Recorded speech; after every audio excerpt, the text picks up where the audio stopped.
Questions? Yeah, Coach.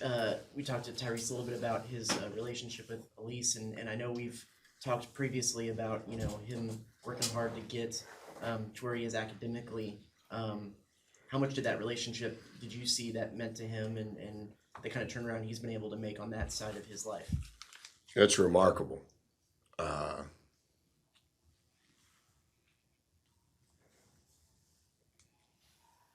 he was at that time. I don't know what it's called now because I've been gone. But at that time, he was deemed an academic red shirt, and Whit Babcock, our AD, was very instrumental. They had just hired a new admissions director, and he was a non-qualifier when he visited, and then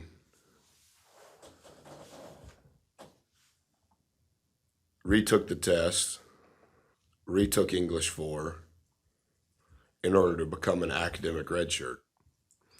And there's different policies of academic red shirts at each institution.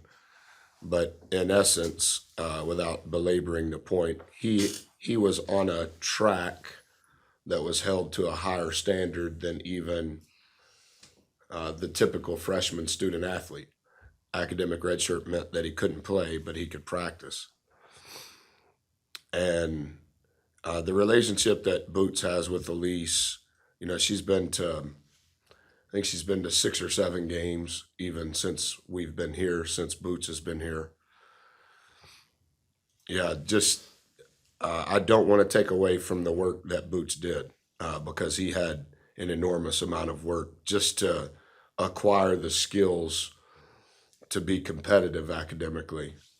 But the sacrifices that she made and the relationship that they built through all of those hours and hours, not just, a lot of times I think when you think about that, you probably think about extra tutoring. It was for sure extra tutoring, but it was like some of the things that you probably need to know prior to arrival, understanding that before you even get to the tutoring. Yeah, she's as good as I've ever seen. Beatty holds her in the same regard. Like it's a very unique relationship, and it wasn't just Beatty and Boots; it was all of those guys. And we tried to hire here several times, and now she's the director of all academics at Coastal Carolina. And we were doing shooting with Buzz last week, and Boots was up next, and he goes, "I'm cutting my hair off today, Coach." Well, he hadn't cut his hair since I met him, and so I can't remember who I was shooting with. I guess it was Dex. And so when Dex finished, I said, "What are you doing cutting your hair off?" And he goes, "I'm doing it to honor Elise." So it just obviously it speaks to their relationship, but it speaks to who Boots is as a human being too, that that he would do that and do it so quietly. Like I was retweeting it just to gain some notoriety because Elise needs some help in the fight. But I mean, he did all of that, and if I wouldn't have put it on social media, I don't even think it would be a story. So I think it just speaks to who Boots is as a human. And you said you tried to hire her. What is your relationship to I her and just the kind of I person haven't she had is? a great. If you look at the consistency of my hires in positions on my staff, there's been a lot of really successful hires, in my opinion, that have been very consistent in their contributions. But if you only look at my academic hires, I have a very low batting average, and she's been tremendous. And I think we just hired one in Macy here, but I think Elise was our 3rd academic advisor at Virginia Tech, and Devin's very close to her because Devin one of his main buckets is academics. But she was. We set record after record after record. We had the our last year there. Our last year there, four of our starters all had their. We got permission from the ACC once kids graduated to put the graduation hat on their jersey, and four of our five starters in the Sweet 16 against Duke had all graduated college, and they had all graduated college a year early. Obviously, Boots graduated a year early, and it was she had developed a really good plan. You know that those kids were in a winter master class. Those kids were in full time both summer sessions, and we kept all of those guys on 3-year degree plans. And then when they got to their fourth year, they all started working on their grad degree. Justin Robinson, Ahmed Hill, Kerry Blackshear, Ty Outlaw. Boots was on that same plan. Beatty graduated early. Beatty, the reason I didn't hire Beatty as a graduate assistant, he's the only, in my career, he's the only former player that I didn't hire as a GA to start their career. Well, he was at Virginia Tech 4 years and got his master's degree. So I couldn't hire him as a GA. He already had his master's, and all of that is the work of the student. But a lot of it had to do with the tutelage and the expertise of Elise as well. What do you expect to see from Florida? Is it the same? You know, No, they're that was a completely close different. game. They're playing a lot faster, completely different personnel. They're scoring 16 more points a game. They're shooting 5 more free throws, 5 more assists. They're shooting 3 more threes. They're making 3 more threes. They were averaging 58 points when we played them. They're averaging 74 now. They've completely changed their personnel. They had a kid leave their team. One of the kids that was a really good player against us is playing significantly less. One of the kids that played 3 minutes against us is now playing teen minutes. So the complexion of their team has changed because of their personnel. Their pace has changed. The priority that 12 has on their team hasn't changed. But yeah, they haven't lost since we played them, and they're playing really, really well. Beat Georgia and Mike White's return. Won at LSU, and then beat Missouri on Saturday. So they're different. Could y'all be playing at much higher level though? I mean, I think through 2 weeks, I think that we're improving. I think that we're playing really hard. I think our guys are playing for one another. I think we're much more consistent in our effort on a daily basis. I think our staff has been turbocharged in regards to the preparation for each game and then the adjustments that we've made defensively and offensively. Lyle is offense, Devin is defense, Rock is personnel, and each of those guys, Olin, have a distinct role in what we do 2 days before a game and what we do 1 day before a game. Obviously, the players have to carry it out and the players have to execute it. But I think their presentations and how we have practiced those adjustments through 4 games has been really, really good. Buzz, you built programs the old-fashioned way at Marquette and Virginia Tech. Yep. At what point along the way did the transfer portal just become part of this where it's a necessity? I think 4 out of your top 5 scorers right now are transfers. Yeah, I remember the first time, Brent, that you and I had a talk. I can still remember you saying that to me. I appreciate that because I think that's a great attribute to have as a coach. I've always had jobs that required that to some degree. I don't know that I have the answer. I mentioned it last night to Monica on the radio show. I don't know that every player you sign can be from the portal, and I don't know that every player you sign can be a high school senior. And I think a part of what has changed this initially with the portal coming into play is, it's the oldest group of players in the history of college basketball, and that's because everybody has that extra year of COVID. And so I don't know if the data, every coach always says, you want to get old and stay old, but some of that has been on steroids, so to say, just because there's so many players now playing, including Dexter, who without the pandemic, their eligibility would have already expired. And so it's one thing that we talk a lot about when we visit about recruiting, like how do you continue to add the right character? Because I don't think that it works unless you have the right people.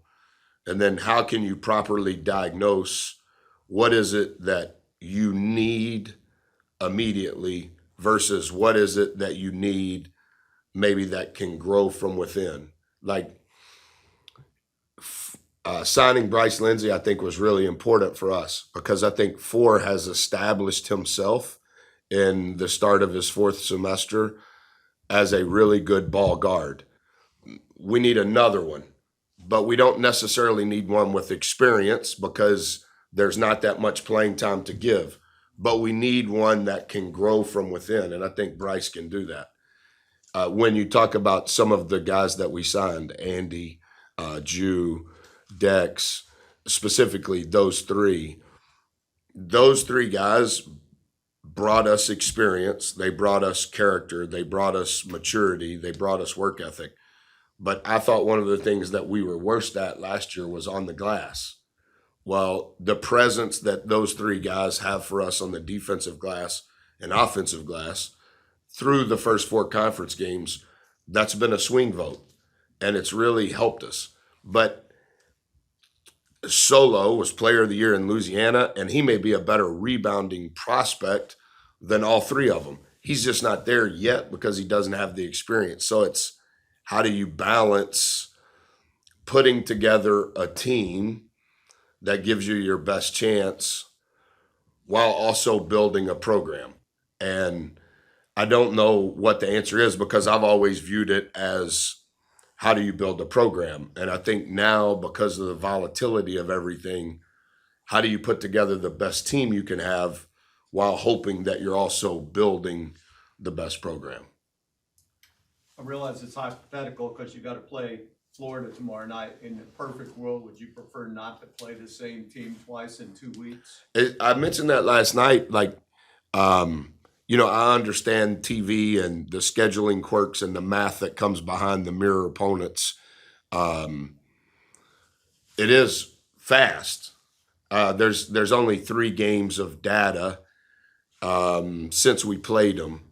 I know that I guess we haven't played Arkansas, who's a mirror opponent yet, and we haven't played Auburn, who's a mirror opponent. But it is quick, and their team has changed. So I don't know if it's good or bad to have more time in between or less time in between. I guess one positive is our players remember the game. It's not so far gone that they forgot some of the things that we've done. And then with their changes, obviously we have to counter. And so as we bring up, hey, you guys remember how we did this? Okay, we're not doing that anymore. We're going to do this. And then here's the justification for why we're changing. So it does seem like it's quicker than normal, but obviously it's quicker for them as well. So without giving away too much, I know, like you said, the other coaches are smart. yeah, it's amazing some of the text I get of people that listen to this. So Brad's doing a great job. I guess that's why Evan left. It's more available on the World Wide Web somehow. How do you how do you go about just sort of, I guess in a normal world, you just kind of look at what worked last time and kind of go with that and kind of change some of the stuff that didn't work. How do you go about kind of sticking to the basics with kind of preparing for their counters and maybe trying to, come up with new stuff based on that? Yeah, I think that's kind of the fun of I guess that only happens 5 times. So to say that you're in this position, I understand that's a high percentage of the conference race. But I think the first thing is you try to diagnose what you were right about going into the previous game. And then on the backside of it, what was good and what was bad. And so a lot of that, to be honest with you, happens before I ever get to it's time for me to get involved. That's happening while we're playing at South Carolina or getting ready to play Missouri. So my prep always starts basically an hour after I meet with you guys. So we'll play tomorrow, and I go shower. I eat pizza, and then my first meeting on Saturday's game will start an hour after I meet with you guys. And I have 2 meetings immediately after I meet with you guys, and then I have my 3rd meeting the next morning at 6 o'clock. And it's just a little bit of all that I've been talking about. It's